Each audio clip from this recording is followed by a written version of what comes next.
Hello, friends. Happy Thursday. Happy Holy Thursday because it's Holy Week, just the Thursday before Easter.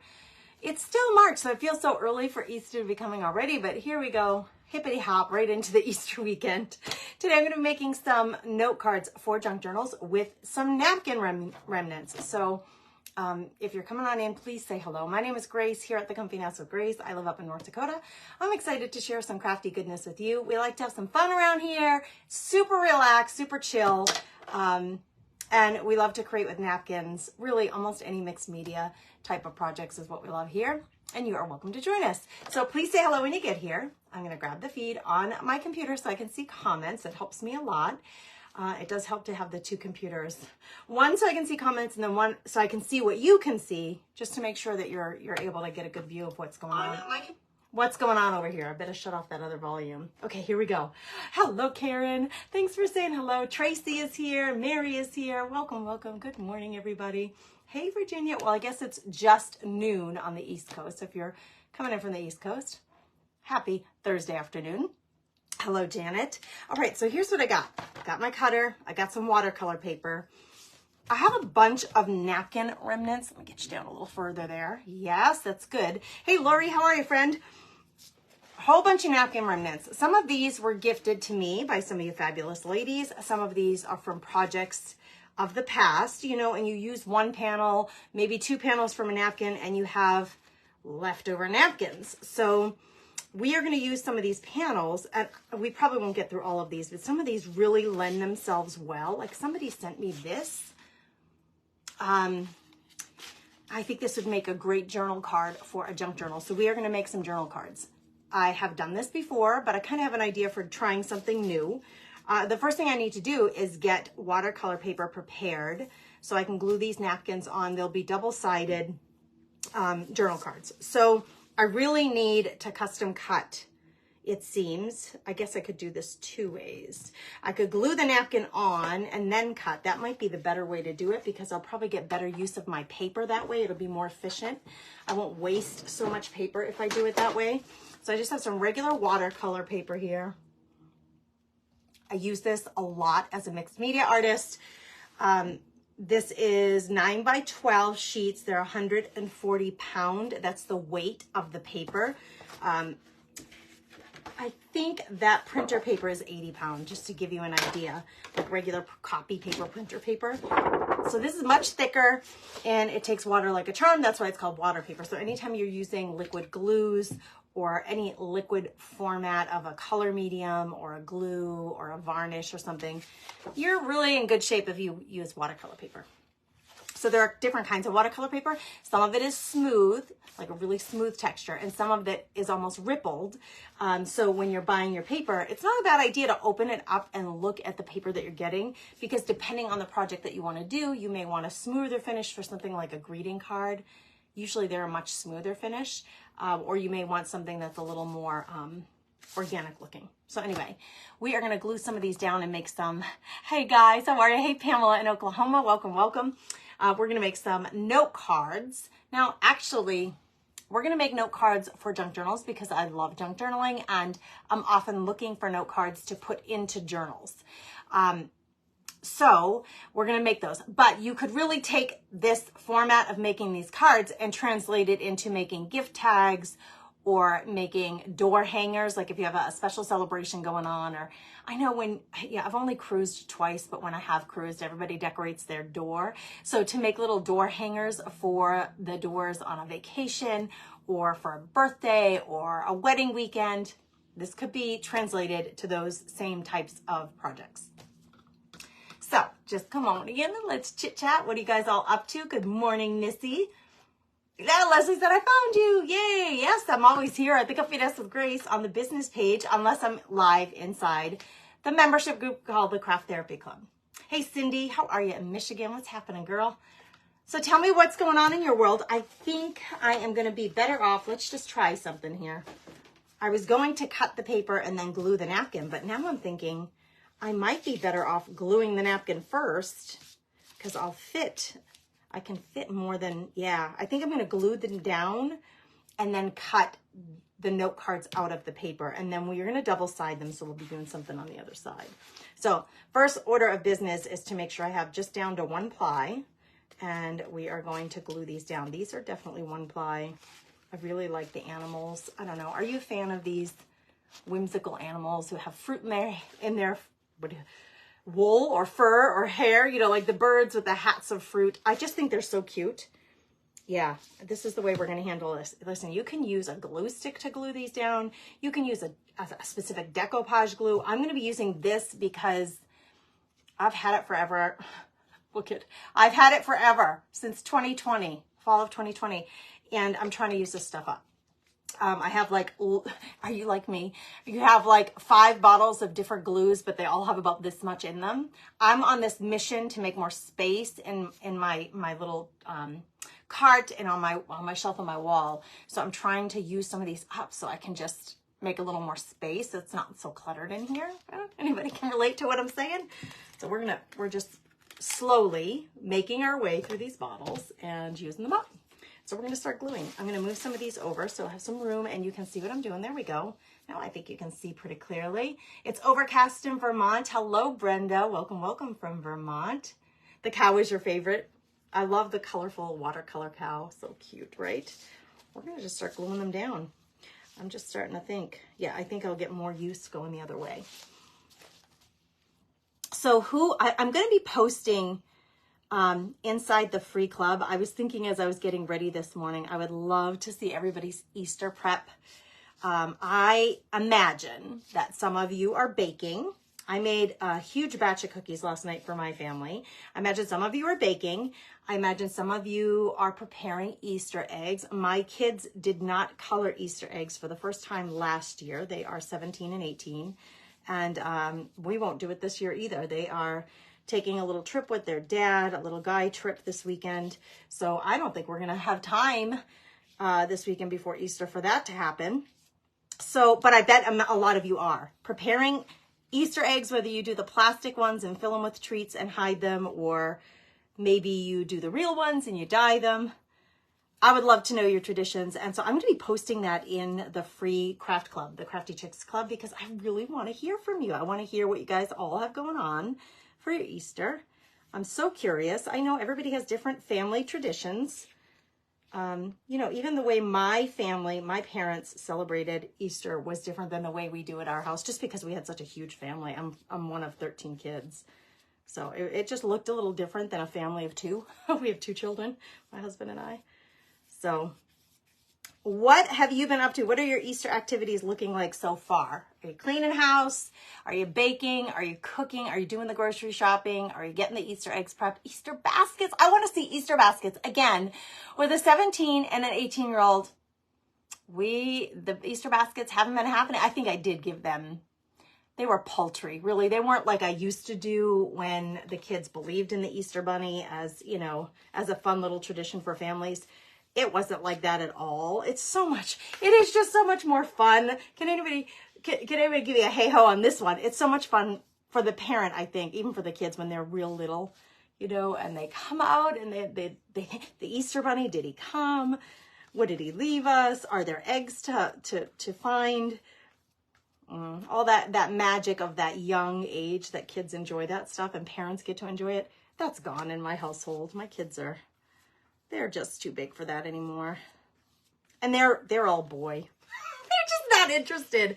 I'm hoping they'll come back around when they begin, like, I don't know, maybe when they go away to college or something, they'll appreciate an Easter basket. I did one for them last year. I just don't think they were into it. My making it was like a letdown. My making the baskets and then giving them to them, like wanting them to be so excited. They're like, yeah, great, Mom. Thanks, Mom.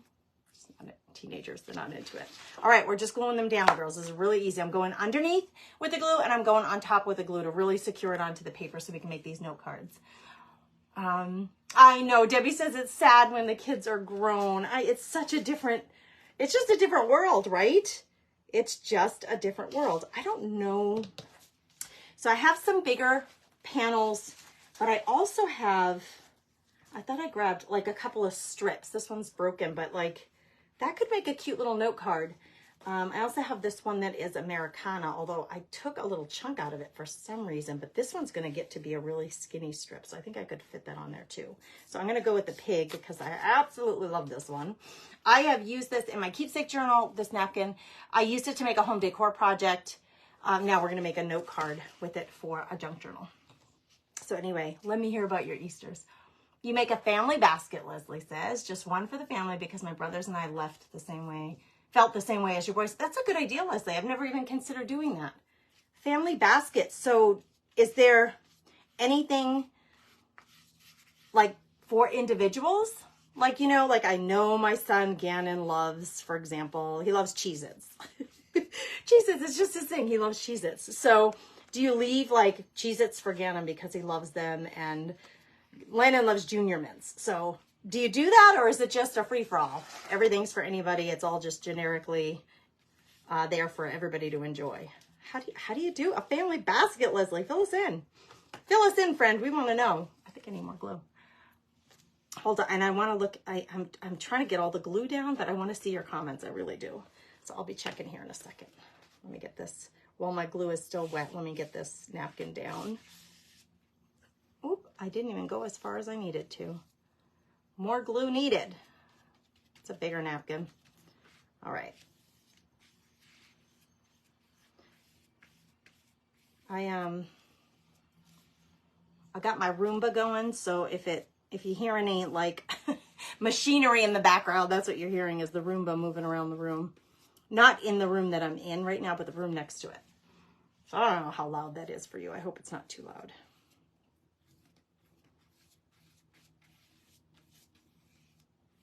There's something very therapeutic about gluing napkins. I don't know what it is.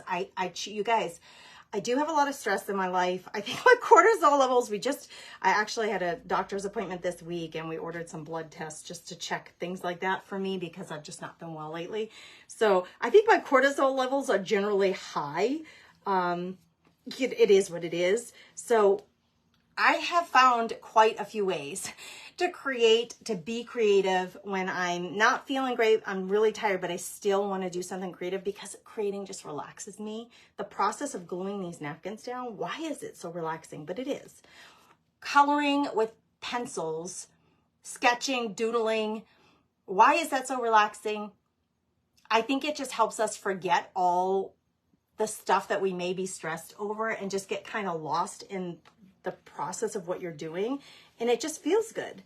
It feels good to accomplish something pretty and to do something so relaxing. It's good for our hearts. It's good for our souls, for our minds. Our bodies need that kind of relax. I mentioned the other day when I was live that I had made that list of 10 ways to craft when you're tired. And it's a free printable, and the link to that printable is in the description of this video too. So if you haven't grabbed it yet and you want to grab it, if you struggle to find the time or the energy to be creative, I have these 10 ways that will help you think outside the box, where you don't have to do a complete project. You can do these 10 things, which are a variety of ways to use your supplies and get that craft therapy time in without much, even if you don't have a lot of energy or time. They're just great ways to create and get that relaxation that we usually get from creating. I'm not going to fit that there, so I'm not going to force it. I'm going to put these aside and let them dry and get a new piece of paper. Let me check your comments first. Teresa's doing B12 shots. Is that for stress? Like, I don't know what that's for. Tell me about it, though. Maybe it'll help me. Christina says her youngest is 28, her oldest is 35. So no Easter baskets probably. Or maybe you still do them. I want to keep doing them for my kids, like Easter baskets and filling their stocking at Christmas. They just don't get as excited as they used to. Once my sons start the Easter egg hunt, they have a blast. We did do an Easter egg hunt last year, and I do it like my mom used to do it. We used to dye real eggs and then hide them. And my mom used to write on each egg a dollar amount, like, or a coin, like, so 25 cents, a nickel, like 5 cents, 10 cents, 25 cents, a penny, or $1, and then there was always one $5 egg. And so you would go around finding all these eggs, and then you would bring the eggs to my mom, and she would give us like $1.25 because that's how much was on our eggs. It was just fun. It was just fun and a little bit competitive, and I do that with my kids. Some years I do the plastic eggs and I put the money in them along with candy. They don't care about the candy, and they don't care about at 17 and 18, the little super balls and like, you know, the jacks, the things that you would put in those little eggs. They don't care about that stuff anymore. So I just do the real eggs. They love to look for the money eggs. I give them their cash, which they love as teenagers, and then we eat the eggs because I always get up early in the morning and hide them. So they haven't been sitting out for a long time. You know, we won't let them go to waste. We definitely do eat them. That golden egg, right, Teresa? It's the golden egg, yeah. Hey, Betty, how are you? We're talking Easter eggs and getting ready. Oh, because you're so tired. So the B12 is supposed to help because you're tired. Oh, well, I hope it works for you. I hope you get a boost of energy. For sure. I hope that works for you. I do family Easter basket. Oh, Callie does a family Easter basket. She puts each of their favorites in, and they always know who's for who. It's the truth, right? You just kind of know your family. Like, what is something my husband loves? Let me think. My husband loves licorice. Strange, but he loves licorice. He does love to treat on licorice. And there's those Lifesaver gummies. Like if you're talking like sweet treats and candies, he likes those two things. Landon loves Snickers. My husband does too, but Landon is the one who will kind of be like, oh, I bought myself a Snickers bar. It's like a big treat, right? So is that fun? It's so fun to be able to treat them that way. You get one special item for each of us. Gotcha, Leslie.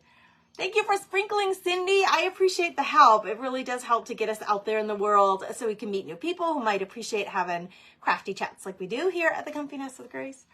And it is so fun to see how you guys come from all over the world, mostly in the US, but we do have Canadian friends, Irish friends, you know, friends from all over. And that is really fun to have you guys here.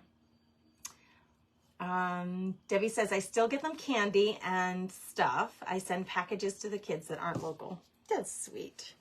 That's sweet. All right. I do think this would make a really good note card strip, but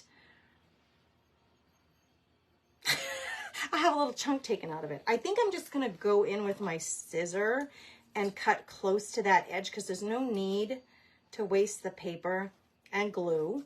And then when it's dry, I'll use the paper cutter and cut it down to the note card size. And then, like I said, these are going to be double-sided and probably embellished. We'll probably do a little bit of both. I think that's too long, so I'll probably take a snippet of this off. Oh, is this 2 ply? No, it's mostly not 2 ply anymore. I'm going to take this. You know, most of my books are 8.5 inches tall, so I don't want this to be bigger than that. You know, if it's going to fit in an 8.5 inch book, yeah, this is like 9.5 inches. I'm going to cut to right here. I'm just making a decision. It doesn't matter. It's just not going to be quite 8.5 inches. I want it smaller than that. So we'll cut it here, and that will give us a nice strip. I'd love to hear about your Easter traditions. And I'm going to post, like I said, in that free group, I'm going to post a question. I'm going to ask you to show us your Easter eggs, your Easter baskets, your Easter cookies, whatever you're prepping. We want to see. It's so fun to share that stuff. And you know what? Actually, I know for me anyway, sometimes I just did it. Like I just have this letdown sometimes. I get so excited in doing all the prep. And my excitement doing the prep generally is bigger than the excitement of my family enjoying the meal, the baskets, not cookies. They're always excited to enjoy cookies. But, you know, the time and energy that we put to setting the table and all the things that women love to do for our families, sometimes it feels like it goes unnoticed or just underappreciated. Do you ever feel like that?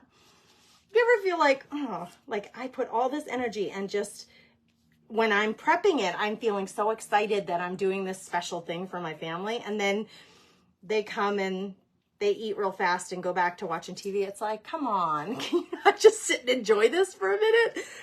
I don't know. I don't think I'm the only one. So I'm going to post and I'm going to ask you to show us all your preparations so that we can all ooh and ah and enjoy each other's creativity and efforts. How about that? Let's do that together inside the Crafty Chicks Club. That's my free community. Is this tissue paper not like perfect for a note card in a junk journal? Come on now. I'm going to throw these out because if I don't, they're just going to fly all over the place. This I'm going to keep. This little, I will keep that. That'll get used somewhere. It will not get thrown out. So look for that. When I'm done here, I'm going to post that inside the Craft Therapy Club so that all Easter weekend, as you're prepping baskets and little treats and getting the eggs ready and hiding them in fun places, we want to see. We promise we won't tell your family we won't give up where you put all the eggs. It'll just be our little place to share and cheer each other on with our Easter prep. Did you hear that? That little ding dong, ding dong. It was the Alexa. She was giving me some kind of notification. I think something just got delivered. What did we order from there? We ordered someone needed something. What was it? It's something. Oh, my son needed new elastics for his braces. He's running out. And the orthodontist office is 90 miles away from us. So I was like, well, we probably can order those on Amazon. And sure enough, I was like, yep, I found them. So I think that's what's getting delivered today. Nothing too exciting. Nothing Easter basket worthy is getting delivered. Okay, this napkin, how fun is that? Thank you, whoever sent this to me. I know one of you did send this to me. When I did eggs and when the kids were young, some had money or pick a game, but some had a paper that said foot rub. You would gift them a foot rub. I love that idea. Listen, I think the gift should be you're going to give mom a foot rub after all the work she's done to get this stuff ready. I don't know how many of you have husbands or partners that are helping you, a significant other who helps you with this stuff. My husband just generally, he just stays out of my way so I can get stuff done. That's probably a good thing. I think that when I think back to my childhood, I don't know how much my dad helped either. I don't know. He was a very active dad though. Like he used to cook supper with my mom and help with the cleaning. We had a big family, big household. So they kind of did everything together. They did the grocery shopping together. Now that I think of it, they kind of did all those chores together. So I wouldn't be surprised if my dad was hiding Easter eggs with my mom, but I don't know. They're both gone now, so I can't even ask them. I just remember enjoying it so much as a kid.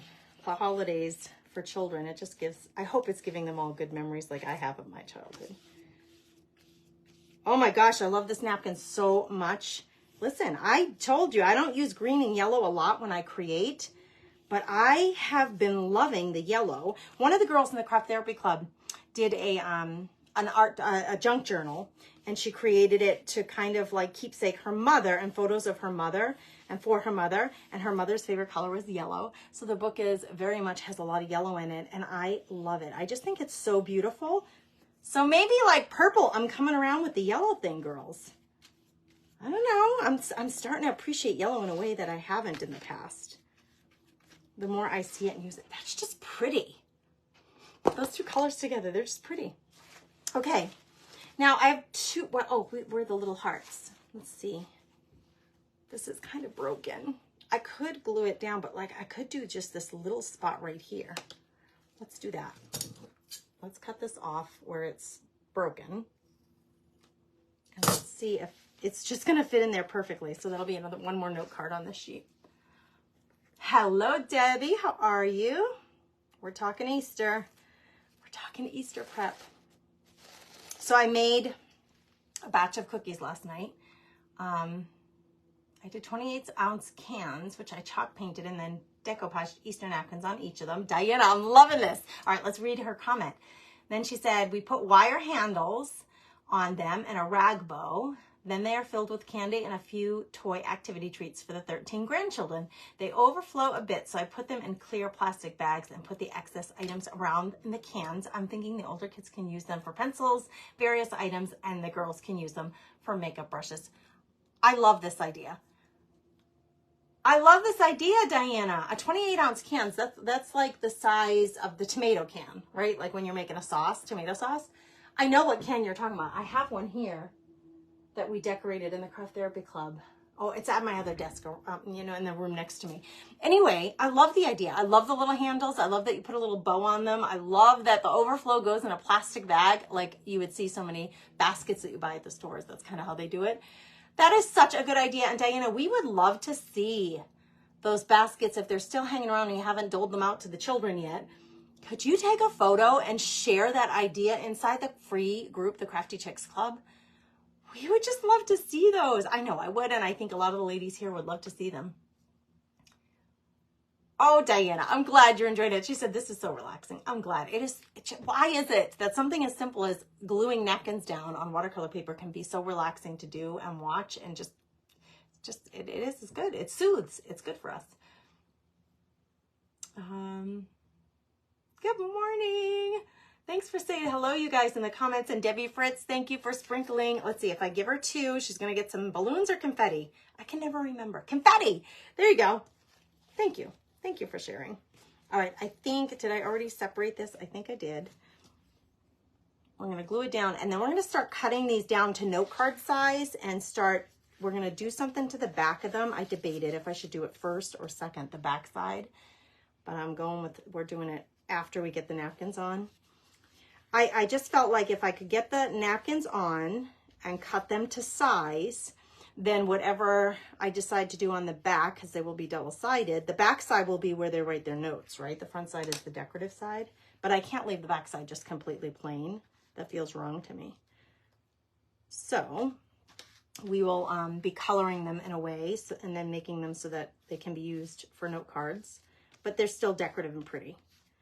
But I didn't want to decorate the whole back of the paper knowing that, like, see here, this whole part of the paper isn't going to be used for a napkin. So I thought it would be more efficient if I did it this way.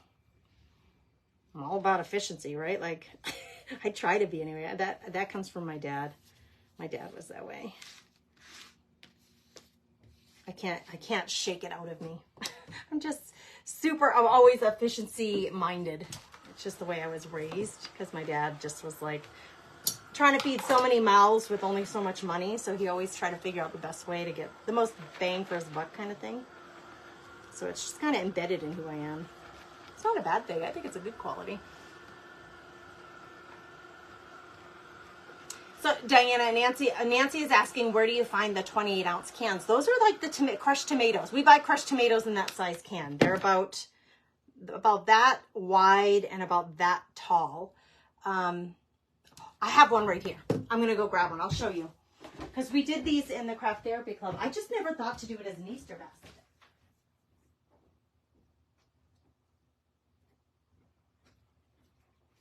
Okay. So this is a 28-ounce can. This is a 28-ounce can with rice paper on the outside. But you see the size? Like, let's say, well, a lot of you have this Tim Holtz.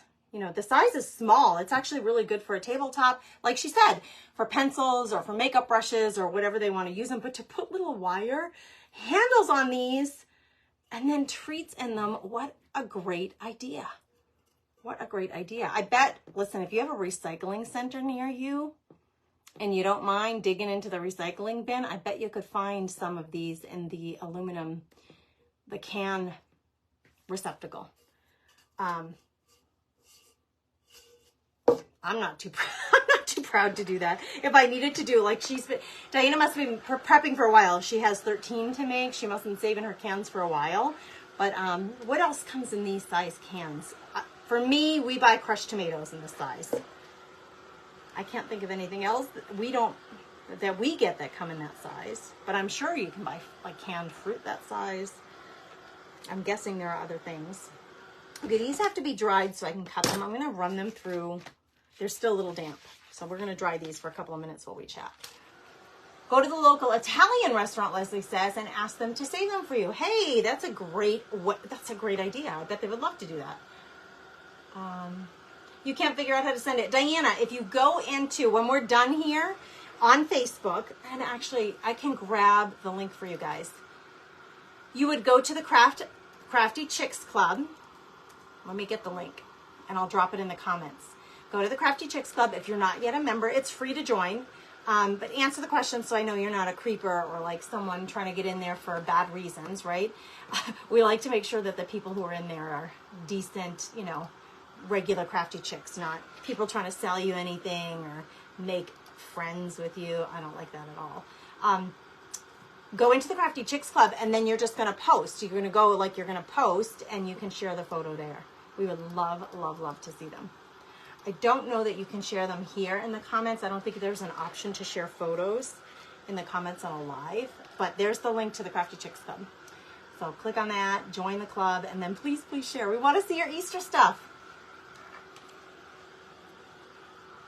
Cindy says for older kids, you could get nuts and dried fruits, protein bars, and other easy grab foods for in-between class snacks. I could have used that for college snacks for going between classes. Yeah, my son, Landon, is really into his healthy snacks. So protein bars, like he does a lot of electrolyte powder packs, the drink packs, but like even Crystal Light, those are great for on the go, the little Crystal Light packs. Like Propel makes them. Those are our favorite of the Propel brand. I love the grape ones. They taste so good. So just you pour one of those in a regular bottle of water and it just makes it flavored and gives you a little electrolyte. Those are great ideas. Snack packs. All good ideas. Gift cards fit real well in a gift basket. So if the kids are like my son said last night, my boys were getting ready for their trip. That's why I made cookies so they could take them on their little trip that they're taking together. And my son said, Mom, I need new underwear. It's like, okay, he's 17. It's hard for them. Sometimes I think, like, I'm their mama, but like some stuff, they're like, Mom, I need razors. It's like such grown-up stuff now. I'm like, okay, I can, you know, sometimes I just give them the cash and they run to Walmart themselves and get what they need. But sometimes I do we'll do the shopping online and I'll say, just grab what you need and put it in my cart and I'll make sure you get it. So yeah, sometimes they need a gift card just so they can get their essentials, right? Okay, we're going to cut these down. Now, they are not necessarily glued onto the paper straight, but my cutter will help me cut this straight. So I may end up cutting a little bit of the napkin off. I think it's dry enough, yes, to run through my cutter just fine. And we are going to make this into a little note card. So I'm cutting off all the excess around it and making sure that it's even. So this one will be just about 3.5 inches wide is the way it's working out. And how long is it going to be? It is going to be, well, that's 8.5 inches. So that's a little bit long. I'm going to cut about 1/2 inch off then. Almost 3/4 of an inch. We're going to make it 8 inches tall. That way for my 8.5 inch books, I can slide this into a tuck spot or into a pocket or into an envelope inside that book. Most of the books that I make are about 8.5 inches long. So we're going to embellish them. We're going to color the back side of these. They're not going to stay white. I think for most of them, I would like to color the back side. This one's still a little damp. I'm kind of pushing the envelope here. I don't want it to tear. If the danger is if it's still a little damp, it's not completely stuck on there. When you run your blade, particularly if it's not like a brand new blade, but even if it is, it can tear the napkin. I'm going to let that sit for another minute. It's still, that one's still kind of damp. Let's move on to this one. I got other cutting I can do in the meantime.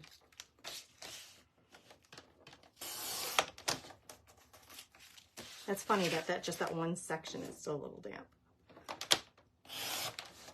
Oh my gosh, so cute, right? Cute little note cards. Even though, and you know, this was a full napkin, a full luncheon size napkin with all these hearts on it. And they're so cute. Some of them have polka dots, some of them have stripes, some of them are just colors. And we're missing the top of this heart. I think it's still okay. I think it's going to make a really precious, heck, this could be a bookmark. But we're, like I said, we're making note cards for junk journals. Now, that was kind of a raw edge that needed to get cut down. Oh, I love this one so much. I love it so much. Where can I find your address that I can send?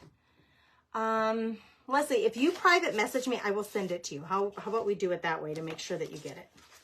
Because honestly, it's in the Craft Therapy Club. For members of the Craft Therapy Club, it would be in the welcome unit or guide where it has like how to contact us. But why don't you just message me and I'll make sure that you can get it. And I would appreciate happy mail. You know me, I love a good happy mail. Oh, that just made me think of something. Lori Wallace, if you're here, I think I got a card from you yesterday, but it's in the pile of mail and bills to be opened. I should grab that out. Well, it's in my office. It's not, it's like across the house on the other way. I have happy mail to open from Lori. Ooh, I forgot about that until just now. All right. It's square. I think I like the long skinny size better, but I think this still can be a great little tuck for something. And maybe we'll round the corners. We're going to embellish it. We're going to color the back side. So it's not done, right? We're not done with it. I think the squares will be fine in a book, I guess is my point.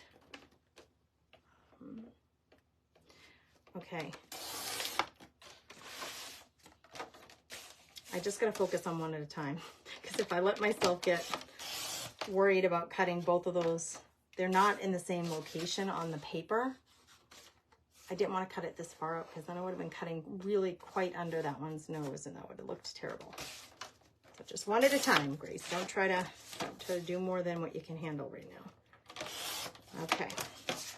Oh gosh, I love that one so much. And look at the wrinkles. The wrinkles on its nose right here. I love that. I love it. I don't know, it just makes me happy. It just makes me happy. It feels organic and homemade, and that's what I love about it. Like it's handmade. Okay, let's see. So is anybody doing all of the Holy Day services? Anybody doing that? I have to cut a little more off of this one. This one kind of got crinkled on one side. Why does this look so wonky to me? It's because the bottom is wonky. See that? I got to cut that down. Because the bottom is wonky. It's making my eyes go like, ooh, what is going on here? All right, that's better. I still have a bit to cut off this end. That works. Cute little cow. This isn't quite dry. I must use a mega amount of glue on this one. Starting tonight, Debbie. Yep, it's starting tonight, Holy Thursday. I'm Catholic, so most Catholic churches will do Holy Thursday, Friday, Saturday, and Sunday for Mass. That's why I asked. I wondered if some of you were taking part in all of that. Oh, it's still wet. What is going on with this one? I might have to just set this one aside for a while. Well, I got that cut. Uh-oh, I missed a spot.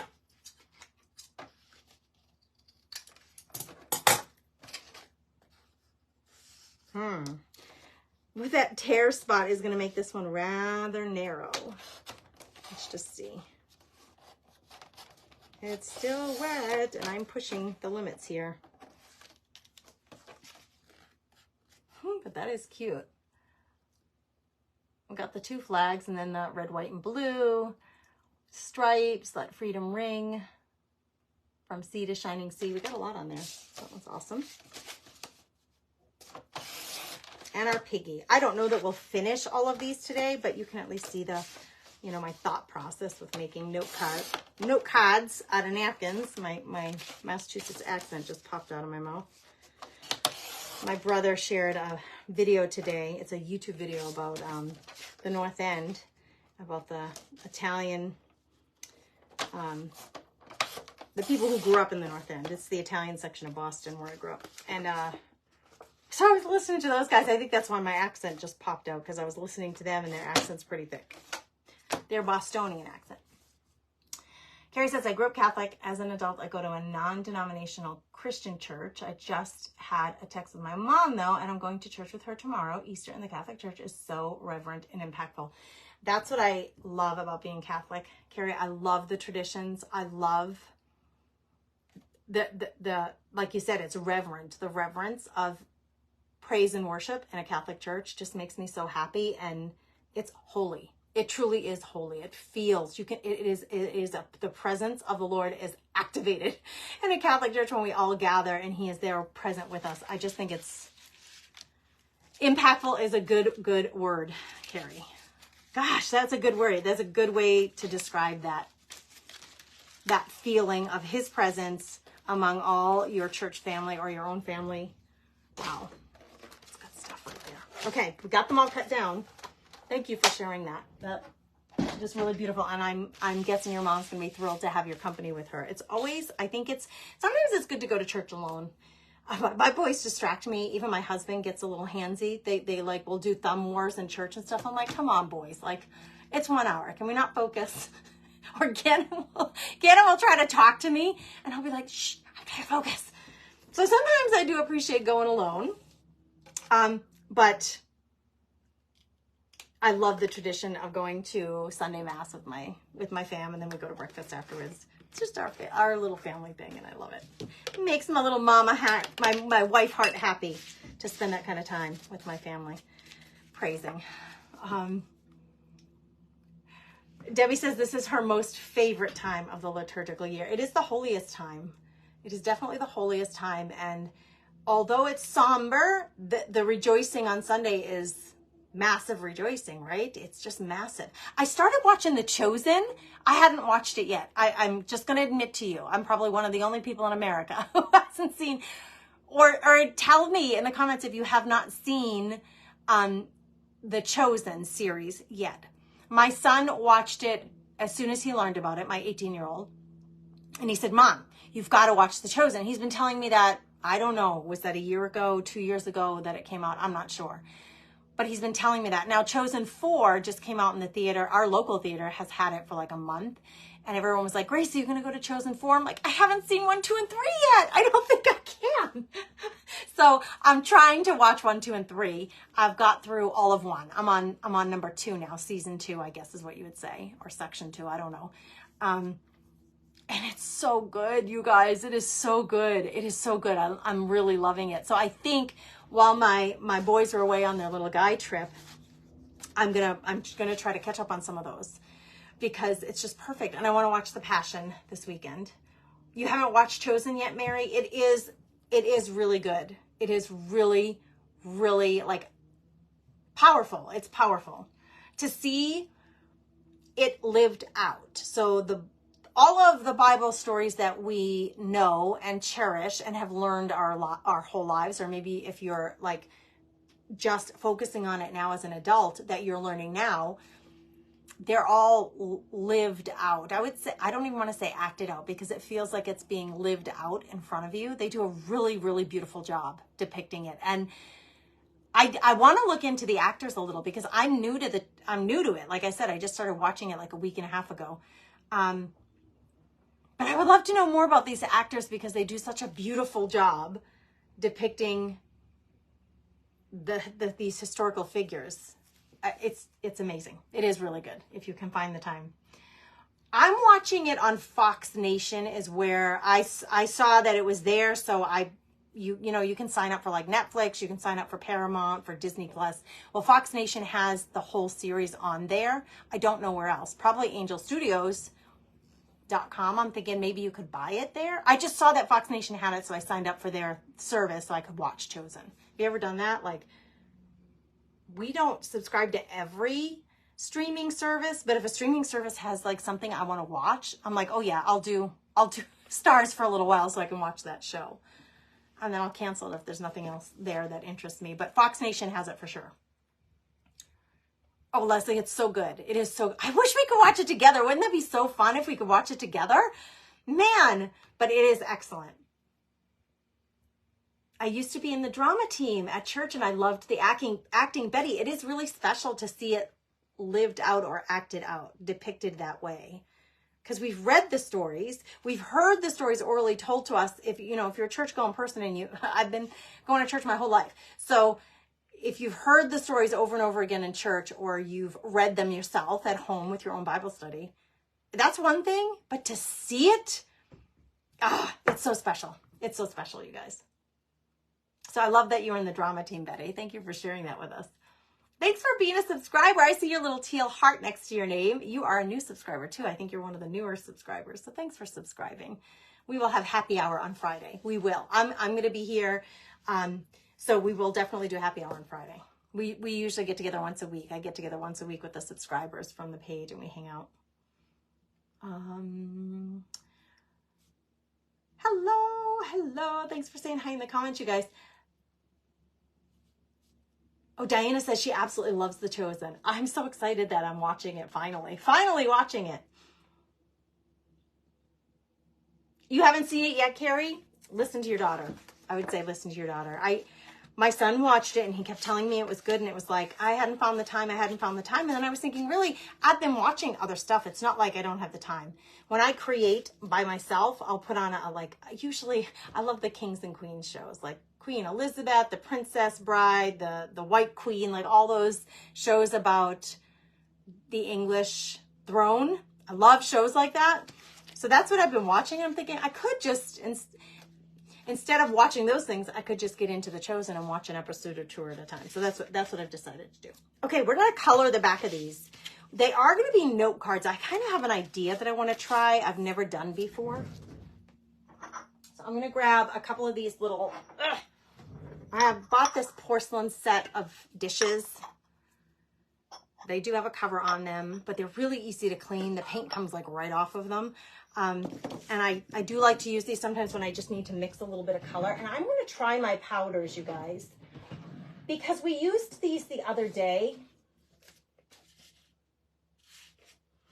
And I put the powder directly on my paper, and then we spritzed and sprayed, and it was incredibly dark. We did that in the chalk journal one week. It was just really, really dark. So when I was in the shower this morning, I'm like, I kind of want to play with my powders, but I wasn't sure that I wanted to go directly on the back of these, because once you put the powder on, and you guys, it's like a granule of powder. It's just the tiniest bit, and you get this really vibrant color blotched right in that one area.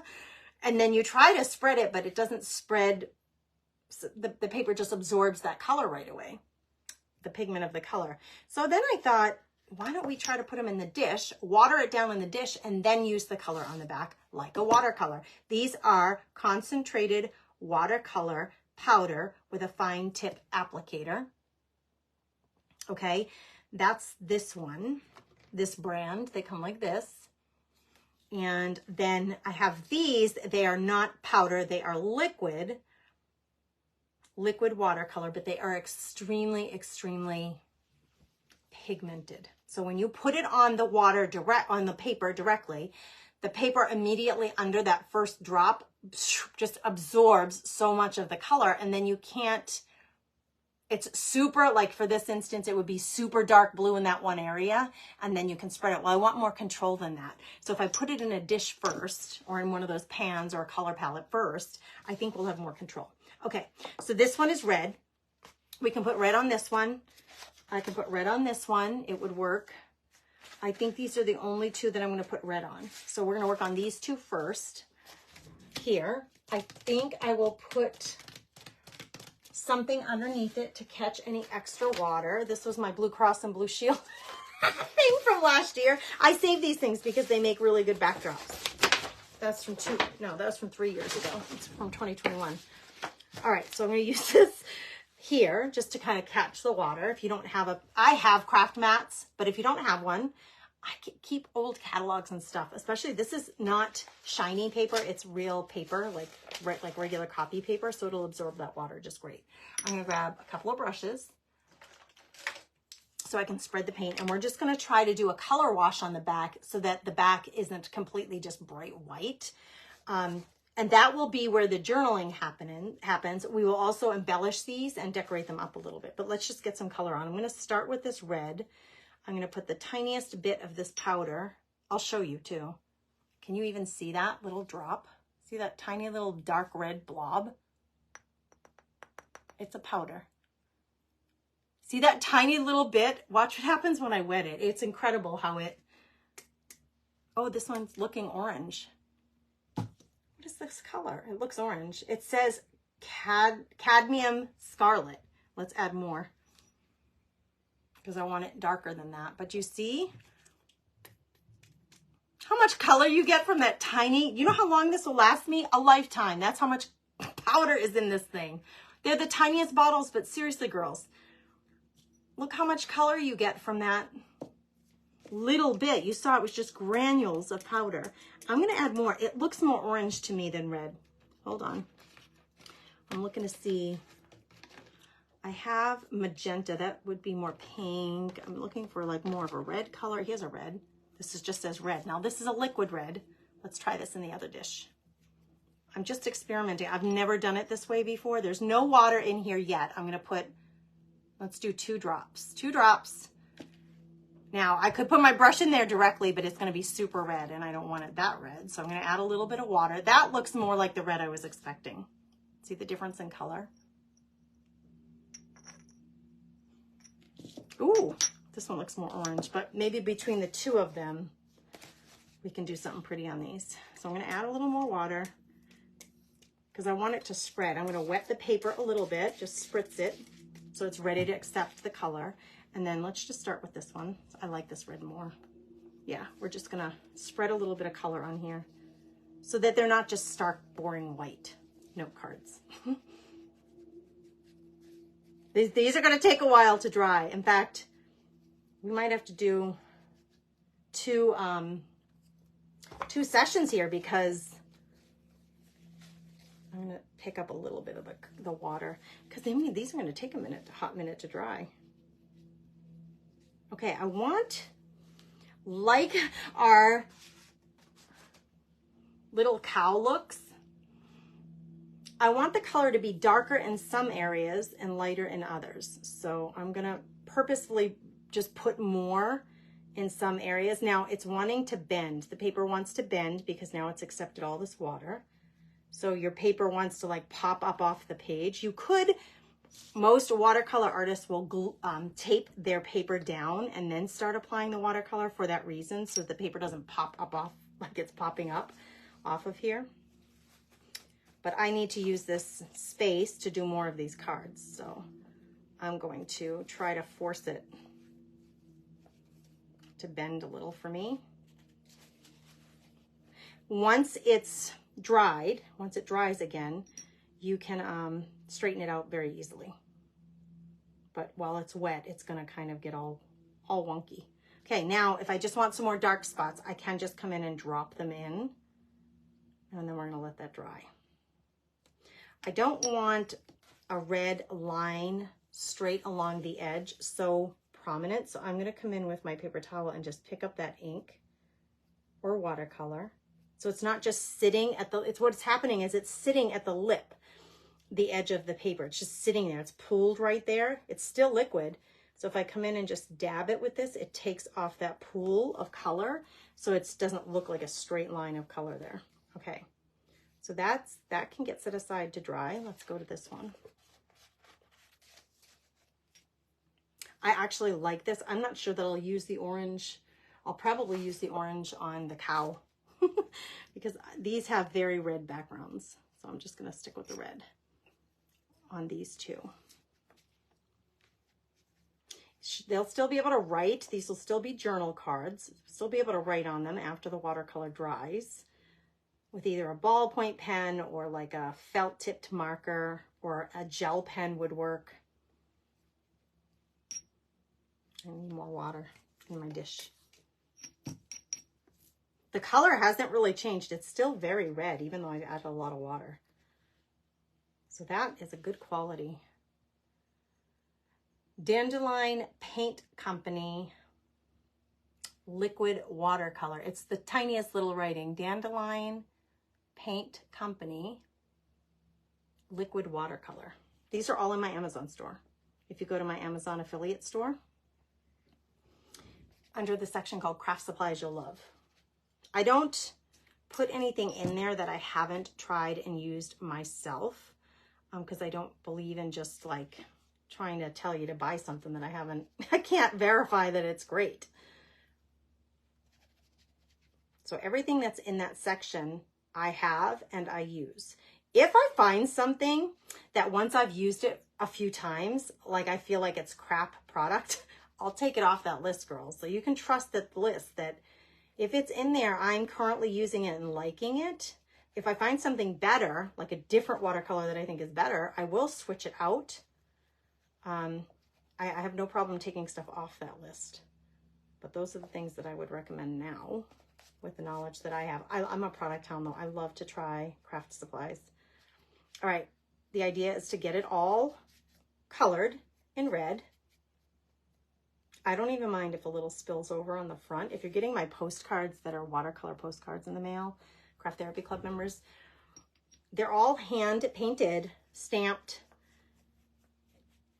Well, I do use some vintage. I've been using some vintage postcards too to send you guys. But the ones that are watercolor, they're hand stamped, and they're not you see it. They're not perfect.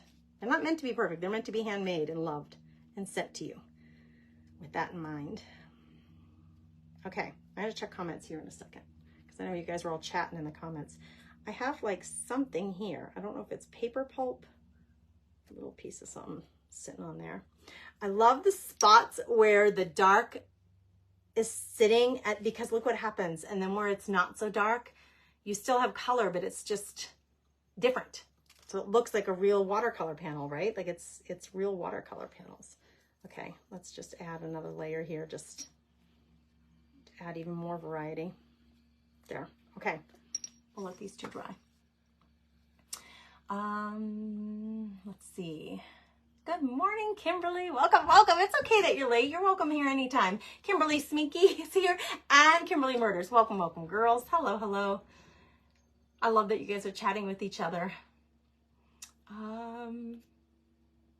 I'm using watercolor paper, Diana. I'm using this paper.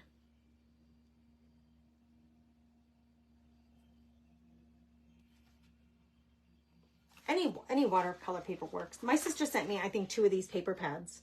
So I've been using them up. Okay, so see, we get a little bit of bleed through here, but I think it's really interesting looking.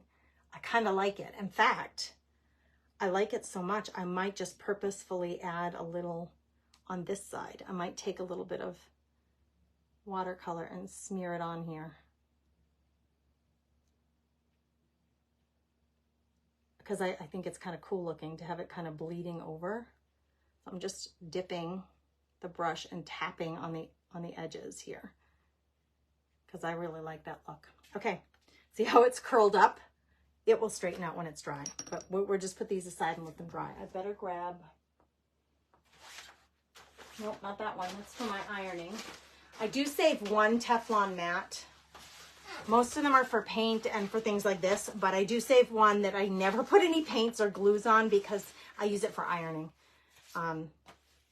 So I need to keep it glue and paint free. So these I'm just going to set aside here while I knock everything over while I'm trying to do that. And then let's do the cow. And I think this one could easily handle the colors that are there remaining. I'm not going to wet the paper this time, hoping that then when I do this, it won't take so long to dry. So let's just keep the color and the wetness in the dish. I'm going to add another, sticking with the red here, but we're going to use both of these colors on these pages. The watercolor paper just sucks up that liquid color right away because it's thick and absorbent, just like a napkin. It's paper, so it sucks up that color right away. I'm pushing it with the brush to the edges. When you wet the paper first, like say, let's do it a little differently over here. If I wet the paper first, and then I come in with the color, once I touch down on here, the water is gonna take on that color and like draw it out from the brush. And it's just gonna like, it kind of splinters out a little bit. So that's what the water helps to do. See how it's just like expanding the color? That doesn't, when it's completely dry, that doesn't happen. It just sits. When it's completely dry and you have not wet your paper, it doesn't splinter out like that into the beads of water. It just stays in the one place. So there is a difference between wetting your paper first and not wetting it. Neither one is right or wrong. They're just different ways of approaching it. I am not a watercolor artist by any stretch. I've never taken a watercolor, no, I shouldn't say that. I've taken watercolor art classes, but I am not trained in it. I just like to play with my stuff. And these are the things I've noticed over time. Just kind of how they act. I want it to be darker in some areas, so I'm just gonna blob on And this one, I've actually left a bit of the edges white, which I think it's really pretty. So let's leave that one. And look at how much that spread just from the brush being put down and picked up because it was already wet. All right, this one I'm almost out of the red. So we're gonna use up the red on here, and then I'm gonna go into this other color that it says it's a red, but it looks really orange on me, to me. So let's just grab that. Let's see the difference when I put it on the paper. I'm putting it on the outside. So I put the other red in the middle, and I'm taking this red, although it looks orange. It actually is turning, it is red on the paper. What a strange outcome. See that? It actually matches the other one. That's crazy. Okay, my edges are very wet. So I'm gonna dab up a little bit of the moisture. I'm getting color, but what I really want to do is dab up some of the moisture so it doesn't take so long to dry. Now it looks pink on the edges because I dabbed up the color with the moisture. Let's add a little more. I'm just going to come in and drop down. Watercolors are fun because they're unpredictable. I mean, you know a little bit of what's going to happen, but really they kind of do their own thing and they move their own way. You can force it to move a certain way by like picking it up and getting drip. I love the drippies. You know, I'm a huge fan of drippy lines. You can see it start to run, and you can let it run right off your paper. It will pool at the bottom, which that's where I come in with my paper towel and I just grab at that because I don't want a really dark line on the bottom like right there. So I just dab some of that liquid off so that it doesn't stay so concentrated in that one spot. I do like, though, a couple of little dark spots in the middle like this, where you can see that it's darker right there. I like that. So let's see if we can do a little more in this middle here. You know what I'm going to do? I'm going to dry it a little bit because the page is so wet, the paper, it just keeps spreading. It keeps wanting to move, spread. But if you dry it and then I put my brush in the middle, I will have some darker concentrated blobs in the middle.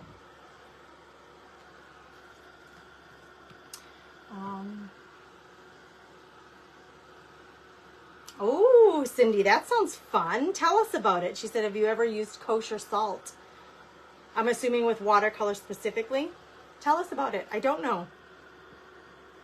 All right, now I'm going to come in because it's mostly dry and just blob on. This is a little more controlled where the blob is going. I can't believe that orange in the dish is translating to this red on paper. Craziness, right?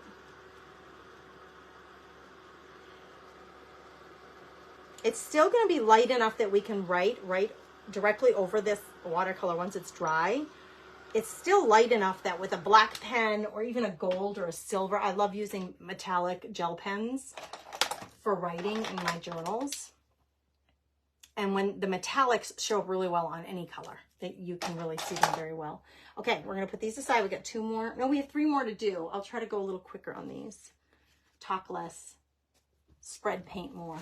Okay, this one, can any of these take the color that's here? I don't think I want to put it on. I'll put it on this one. I'm not going to put it on this one, I don't think, the red.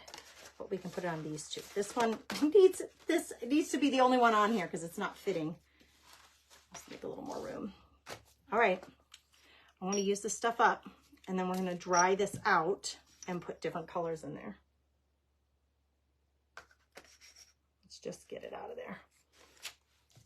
I'm going to be a little unconventional here.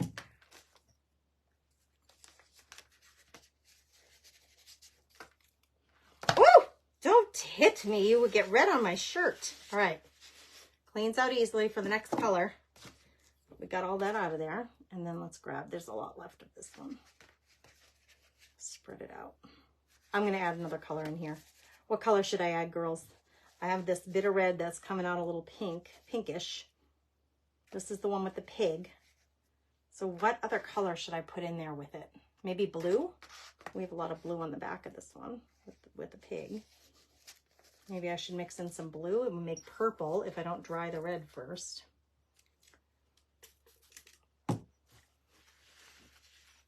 See how easy those clean out? Ready for a new color. Where's my drying tool? Maybe I'll do a blue, some sort of blue. Oh, purple. Leslie says do purple. Carrie, I haven't seen Hamilton. I haven't seen it.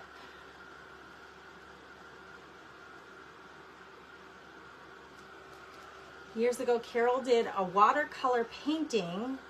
Wait, where did that go? Where did it go? Where's your comment? I missed it. Where did it go? With a lake scene using salt and had a great result. I have never used salt with watercolor paper. Salt can make it look like water spray for ocean scenes. But you need to let it totally dry before removing the salt from the paper. Ooh, you're giving me something exciting to try. Thank you for sharing that, ladies. Cindy and Carol, thank you for sharing. Virginia says use blue. I'm kind of thinking blue too because we have so much blue. Green would work. Here's this side. Actually, I kind of like it just like that. What do you think of it with the white? Maybe not so white. All right, let me rinse my brush. I took out 2 brushes. I could use 2 brushes. I'm going to rinse my brush. Maybe a little bit of a light blue.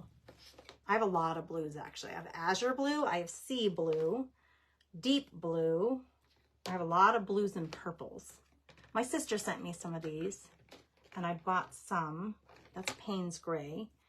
Let's cover this guy. You're just kind of sitting here waiting to get covered again. Let's go with one of these 3. Let's see. This one's more green. I'm going to show you the bottles. I don't know. Like, I think that front photo is, this looks more sapphire, doesn't it? That one's called deep blue. I think that one's too dark. This one is called azure blue. That one has a really pretty light color. And this one's sea blue. I love the name of it. I'm going to use this one. I want to see what the lightest, if I get just the lightest bit of blue. So hardly a drop. Let's try hardly a drop. It's almost a greenish blue. Oh, whoa. Did you see that color? It just like boom. Holy, you can see it. If I don't move the dish around too much, it's really dark in the middle, and then on the outrings it gets lighter. So as I swish it around, it's going to dilute that color, that pigment a little more. But you can see the amazing variety of colors you can get just from that one bottle. You can get different versions of blue, really light or really dark. I want it to be very light. That's darker than I want. So I'm going to add a whole lot of water to this, because I really want to dilute it. And I think I'm just going to come around and messily add. There, see if I spread it out more, it dilutes it a little more. Dilutes, not dilutes, dilutes it a little more. And where I'm hitting the pink, we get a little bit slightly different color. It's turning purple, which I think it's interesting to play. Do you play with watercolors? Who else likes to play with watercolors?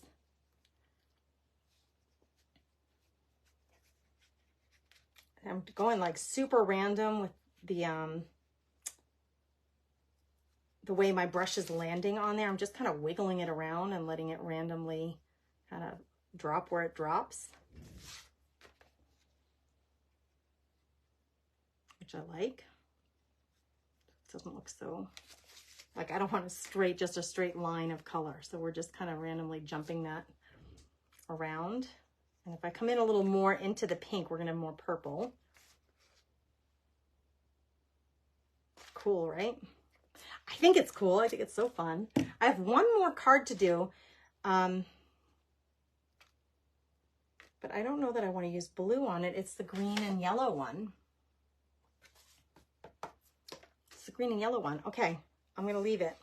I love that. I think it's so cool. I'm tempted to put a little blue right in the middle, but I better not. I better not. Just put it aside to dry. I think this is all I have. Oh, no, I have the lamb left. Oh, come on, Lammy. You can use blue. Yeah, baby. Let's do the blue on the lamb. We'll do this one really easy. Just one color. I'm not going to go quite to the edge. Just when I had that one with a lot of white on the edge, I actually really liked the look of that. So I'm going to do the same thing with this. I'm just going to go up to the edge, but not hit the edge.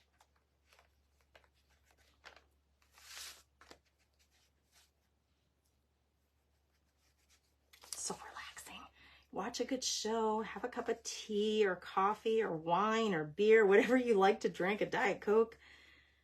What's your beverage of choice when you're hanging out on your own and creating? What do you like to, what do you like to create with? On the weekends, like if it was a Friday night, I'm not drinking alcohol right now, but when I was, it was like, I would love to have a couple of glasses of wine and get back here in my room and just have some relaxed time creating and having a glass of wine and watching a show or hanging out with you girls. Look at that. That is beautiful. And actually holding it up is moving the color. I love that so much. So this is what's on the other side is that, and there is blue and whatever's in his hair. It looks like grapes. Yeah, it's a set of grapes in his hair. And there are some bluish purple ones. All right, let's set that one aside and let it do its thing. We have just this one left, and I think I'm gonna grab into some yellow. I'm gonna let this paint sit. I'm gonna rinse my brush. We haven't used a yellow yet. Adding a lot of water, and then let's see, because I have lots of yellows. This one actually, what is this one? Calligraphy colors, iridescent. Where the heck did I get this? This isn't like all the others. What is this bottle? I don't know what this is, girls. I don't do calligraphy. I don't know. Somebody must have sent this to me. Should we try it? What is it? It's definitely has like shimmer to it. It says iridescent. I was just gonna grab a yellow, but or green would look real good. Maybe what I'll do is start with a green. This is leaf green. I have yellow ochre, sepia, yellow lemon. Lemon would be perfect. But I think if I'm going to try to use this iridescent stuff, which I don't even know where I got that or if I've ever used it. I have no idea. I don't remember. I'm going to try a little bit of the green first, and then we'll add the iridescent on top. See the difference in color between the middle and the outside? Huge variety in the tones of green or the scale of color of green. There. I'm just going to mix it all together, and we're going to plop some green down, and then we'll add some. That's feeling very, very earthy. Let's mix this in there too. No, this one's olive green. Do I dare? Pine green. I don't want pine green. I want it to be brighter.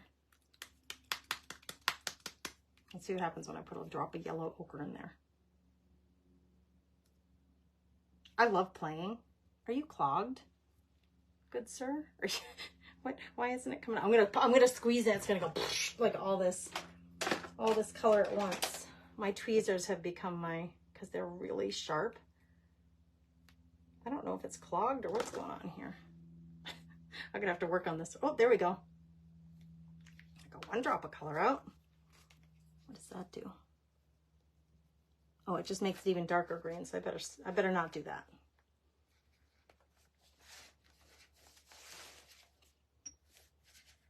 What happens if you just do this?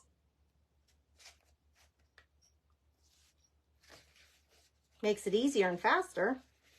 Less control over where, like, how it lands though.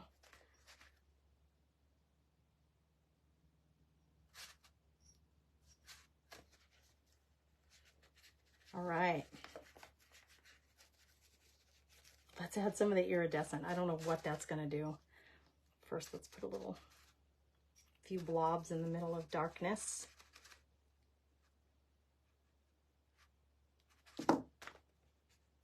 I have it pooling right here. You can see it, how dark it is right there. It's kind of pooling. So I'm just gonna pick up a little bit of that water so it's not so dramatic over there. Okay. We're gonna try it, Diana. I don't know what this stuff is. Dr. P.H. Martin's, since 1934, iridescent calligraphy color in bronze. It's not clogged. I'm gonna wipe this out. Wipe that out completely clean. So when we drop this in, holy buckets. It doesn't even look translucent. It looks opaque. I don't know. Let's do it. Let's just see what happens. It's very, very pigmented. Holy buckets. I'm just going to drop a little bit of this in since I'm in it now, and we'll see how iridescent it is when it dries. I'm just going to drop a few little, let's just use it up, spots of color. I absolutely, I'm a huge fan of pearlescent sheens or metallic sheens in my projects. I just think it adds some real interest. I think it can be so cool to have that. So let's just see how this dries. I don't know. I'm going to clean my dish out because I can while that's drying a little bit. I'm going to clean this out. I don't need the blue anymore. I'm going to get a new rag because this is getting pretty saturated. This could be something really fun to let dry. And then to use this, to tear it up and use it in a paper collage project, that actually could be something fun to have. I'm gonna let this dry. I can see the translucent already. I'm not gonna hold it up yet until it's dry because it's wanting to drip.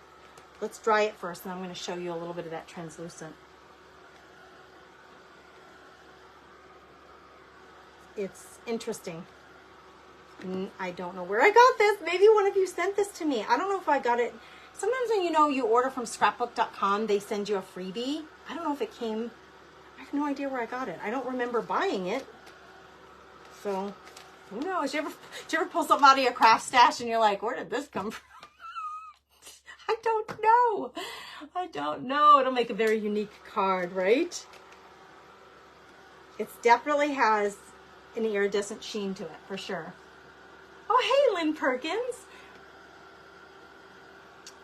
I love painting with watercolor, Cindy says. Acrylic paint and oil painting. Watercolor, I make a lot of cards, but also painting for wall art. Cindy, good for you. I love that you're here sharing that. Okay, where it's darkest, you can see the iridescent more. So this spot right here is really the darkest of all of them. I have like 3 main spots, 1, 2, 3. This one's the darkest, then this one, then this one. But you can absolutely, when I hold this up close to the camera, and I'm gonna try to do this in the light, this is where I think you can see the iridescent the most. Can you see that shine? Where it's the most opaque or thickest is where you can see that that iridescent of that bronziness of it. See here, you can see it a little bit here, but because it's not as,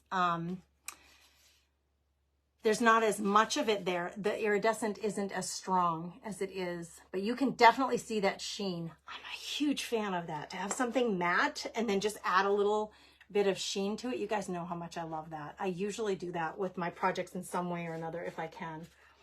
Okay, those are the colors that came on the back of that one. Pretty cool. I think they're almost all mostly dry. Let's check them. Let's check them. That one's a little damp. The ones that we did first, that wasn't first. This was first. That one's dry. That's the hearts on one side, that on the other. And this one was the hearts with that on the back.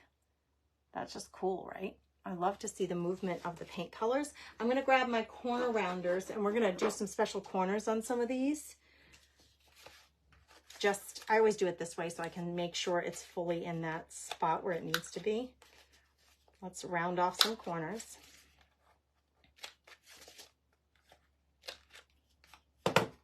Just make it a little more decorative in a way. This one, let's use a different one, a bigger one. If they're still wet, might be still a little damp. It's not going to cut as easily, just like I talked about earlier. So you're always in better shape to wait until it's completely dry.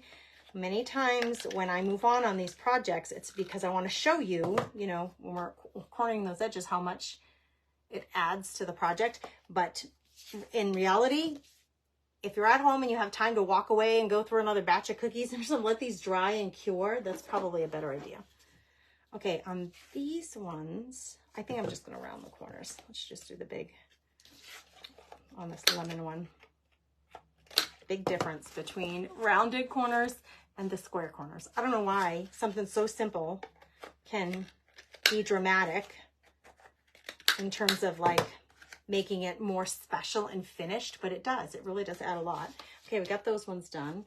I think the others might still be a little too damp. I have, just to remind you, we got the cow here. The cow. I'm not feeling dampness on my fingers, but there's something about this. I don't know what it is, but it's cool to the touch. It's still cool to the touch. And when things are still damp, they still feel a little bit cool in my hand. So again, be careful. Let it dry completely before you move on. I think I'll just do this one and leave the others to keep drying. But this gives us plenty to work with in the meantime. I think a lot of little spots in there. There we go. Okay.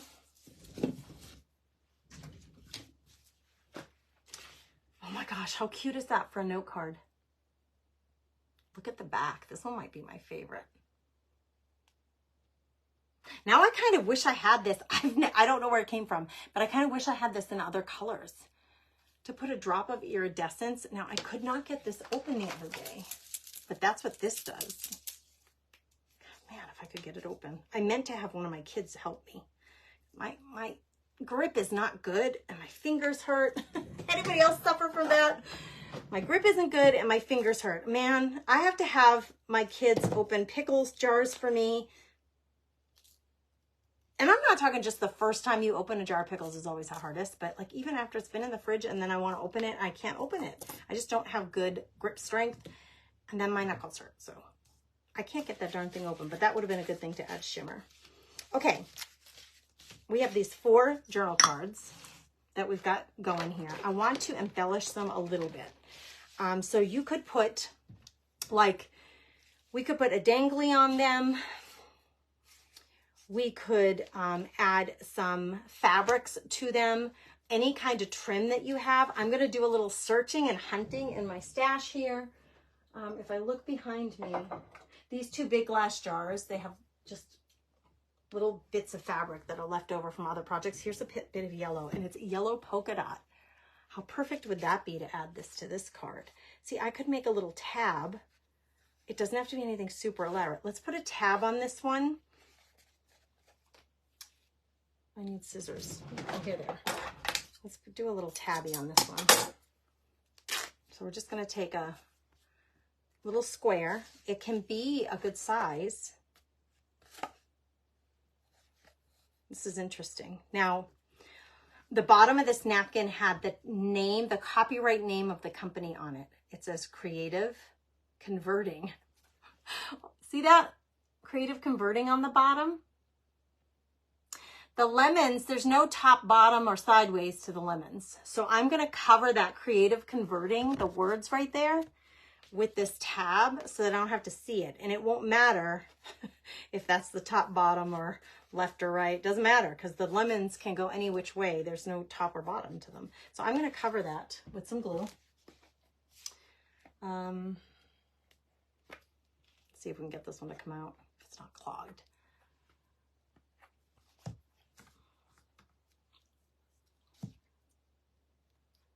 Lynn, you have the same issues with opening things and now your husband's dealing with it. There are some, you know, little tools out there you can get to help you open. Pampered Chef has a really good one, actually. I had it and I didn't need it. I don't know if I gave it away or like it was like taking up room in my cupboard. So I was like, I think I gave it away to the secondhand store. I bought it and I was like, I don't ever need this. Now I feel like I need it. And I said, my kids are 17 and 18, junior and senior in high school. They both are looking at college. And I said to my son, how am I going to open pickles when you 2 leave? I'm constantly, and I kind of have my one son trained. He just knows if he wants he uses those shaker bottles to make his protein shakes and stuff. He's heavy into fitness. And so he probably uses 3 of those bottles a day between his electrolytes and his protein mixes. This stuff isn't coming out. Good gravy. I get irritated with these bottles. Let's try this one. Maybe this one will come out. But I have him trained. He at least knows before he puts his cup, he uses the cup, before he puts it back on the kitchen counter, he knows that he needs to unscrew it because I can't open it to put it in the dishwasher or to wash it. He knows this. So he now unscrews all of his cups when he puts them on the kitchen counter to get washed. It's like, thankfully he learned that it just doesn't get washed. It just sits there because I can't open it to get the cover off. All right, I'm just putting a little glue on the edges here. And I like the tabs to be fluid. I don't want them like completely stuck down on paper. I like them to pop up a little bit. I put it down a little further on the front because I wanted to cover those words, but on the back, it's not so far down so that I have this loop. I love to see that loop. I love to have it literally as a tab to grab onto so that if you're trying to slide this out of a pocket in a junk journal, you have that little yellow loop to pull onto. So we're gonna let that dry. So embellishing, this can be super fun, right? To kind of start taking, you name them in the comments. What kinds of things would you embellish this with? So any kind of fancy trims, any doilies, embroidery stuff, fabrics, burlap, jute, ribbon. Go ahead, name some things out there in the comments that I haven't mentioned that you could see embellishing these with to make them a little bit more fancy and elaborate note cards for junk journals. Like I have this trim here. I just have it sitting there. I don't think it makes sense for any of, well, maybe this guy could have some of that trim. It doesn't make sense for these ones that I have in front of me, this pearl trim. But you could add a pearl trim. You could add, what other things? Give me some ideas.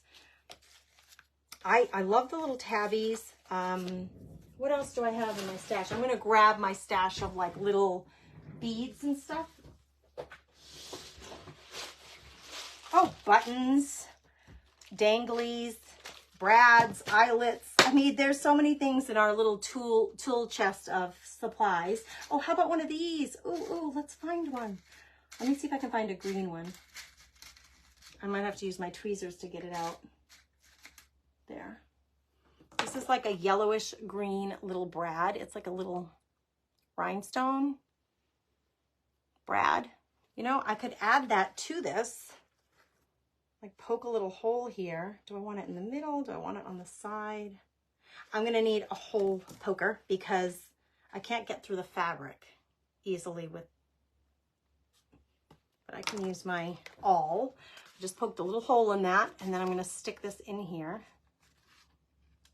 If I had thought of that, I could have done that part before I glued that down so that these little metal pieces were inside or underneath the fabric, but it doesn't bother me at all to have it look like that on one side and then like that on the other.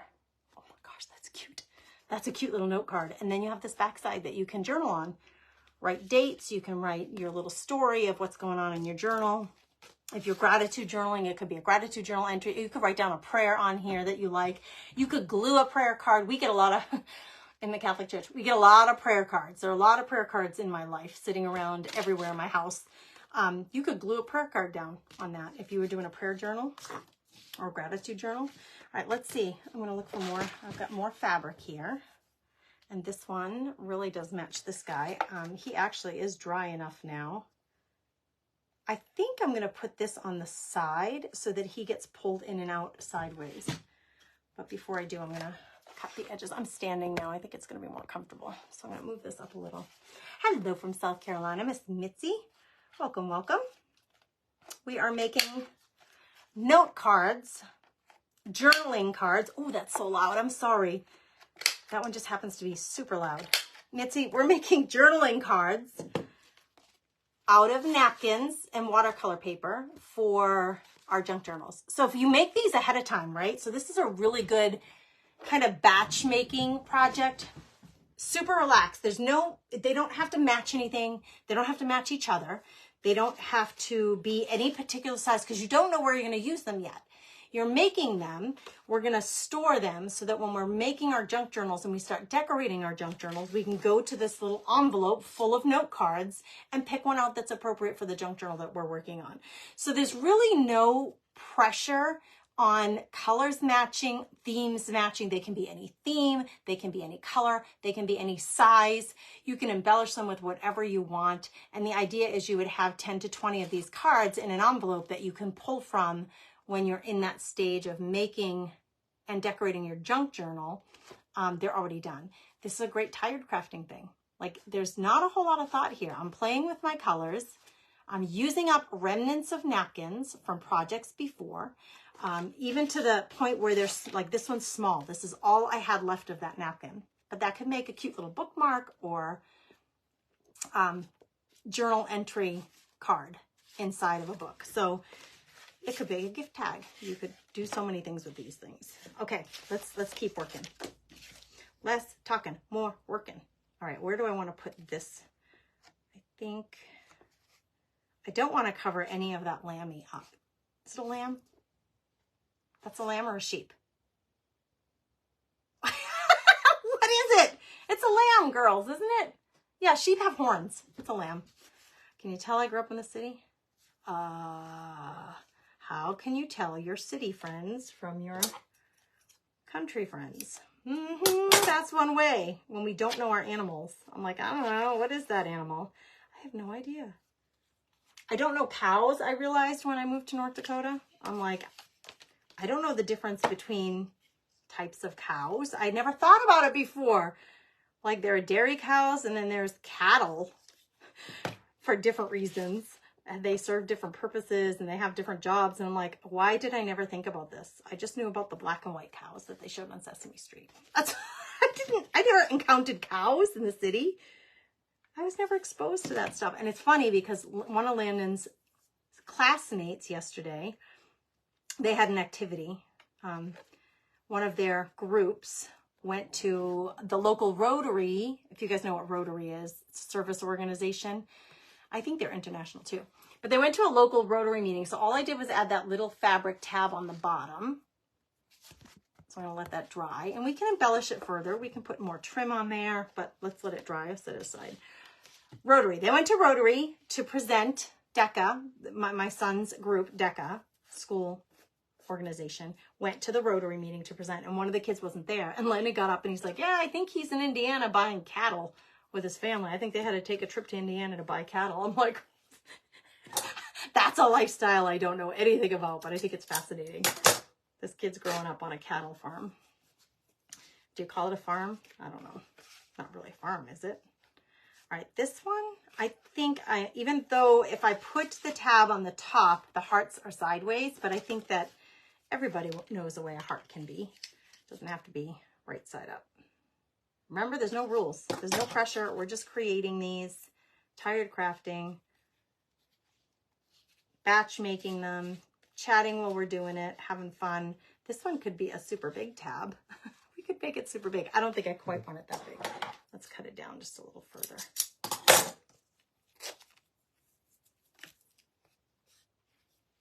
Now I'm going to put the glue this time on the paper so that I can then just fold this over and match it up. And that gives me a nice big round loop on that one. I love that so much. You can clean them up later. It has like a lot of little stringies on it. We're just not going to worry about that until it's completely dry and in place. I love the fabric tabs, if you can't tell. This cow does have yellow in it, and I have this yellow polka dot out already. So let's do this. We're going to put this on here. What other embellishments could we use? I haven't looked at the comments yet. You live on Debbie, she lives on a 94-acre farm. Cows, pigs, chicken, goats, donkeys, and lots of dogs. Debbie, hallelujah, girl. That's a lot of land to take care of, friend. Wowzer. That sounds like the college that I went to, I think, was 55 acres. So when I think about walking around that campus and the fact that yours is 94, dang, I'm impressed with you. I'm impressed with you and your family. That is a lot of land to take care of. I think I'm going to go this way with this one because I love the fringe on the edge there sitting on top of the cow's head. I think that's super cute. I don't know why. So see, I'm just using craft glue to glue down these little tabs. This is a great stash buster, right? You get all these little fabrics. Who else has fabric scraps laying around that you're like, what am I going to do with all these fabric scraps? It's one of my favorite ways to use them up. And then you have just like a little tab, a little pull for your card that is bigger than the paper, so that when you're trying to pull it out of a tuck spot or a little envelope in your journal, you have something to hold on to. Okay, this one's red. I have blue and yellow here. Let me turn and see. Oh, here's some red. Oh no, that's a full panel. Well, this is awfully bright, but that could be fun on there. Just, it's a totally different color, but it could be a fun little, I don't love, it's flannel. It's not cotton, it's flannel, so I don't think I want that. I try to separate out, this is such a pretty purple. Red and purple. Oh, I like those together. I try to separate out my flannels and like fleece and stuff in one, and then in the other one just like the cottons, just because when I'm grabbing for something, oh, denim would be really cute. This is just old jeans that were torn into pieces. Let's use a piece of this. And actually, let me see something here.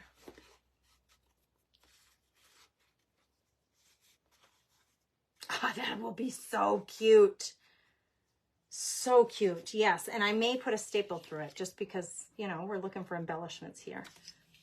Kind of draw your eye into it. This is very curled. The denim is very curled, so it's going to have to, like, it wants to curl that way.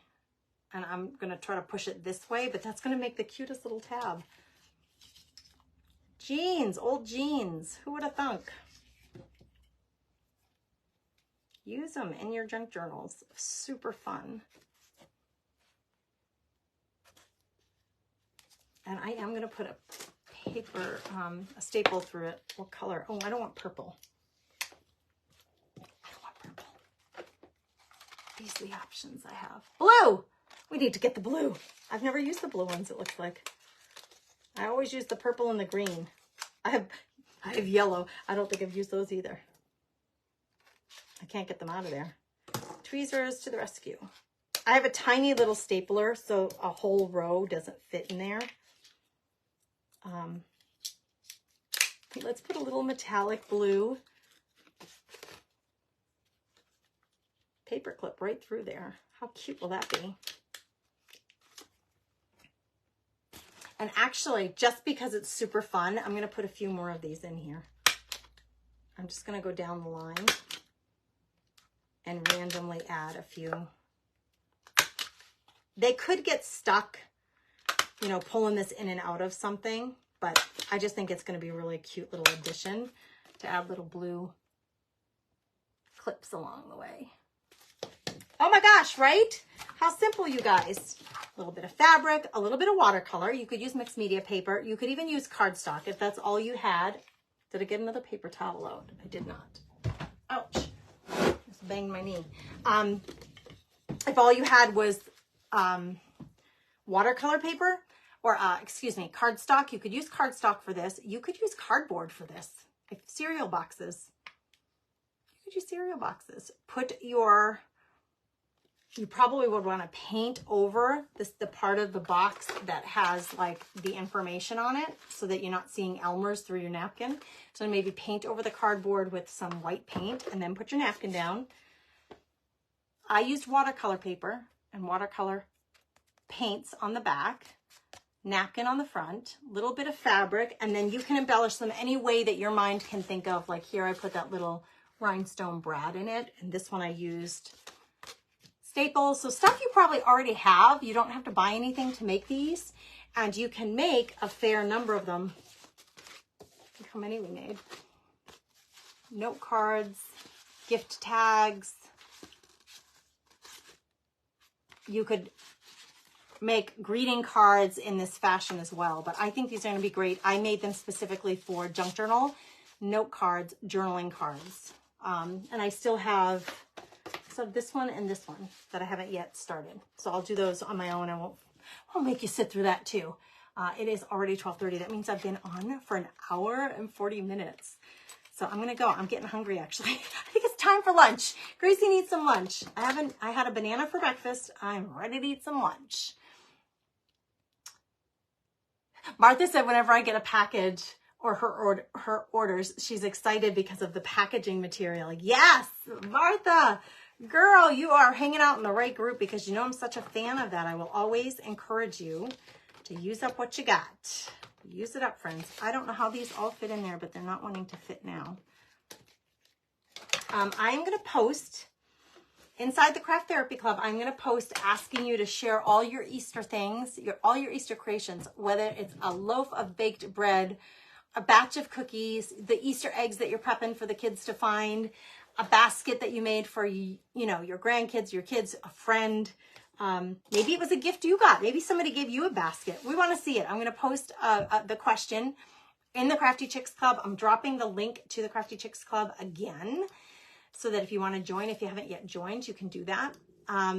The other thing is, if you want my list, the PDF printout, it's a 2-page printout of 10 ways to create when you're tired. Tired of crafting, I call it. You can go to the description of this video and grab that free printable guide.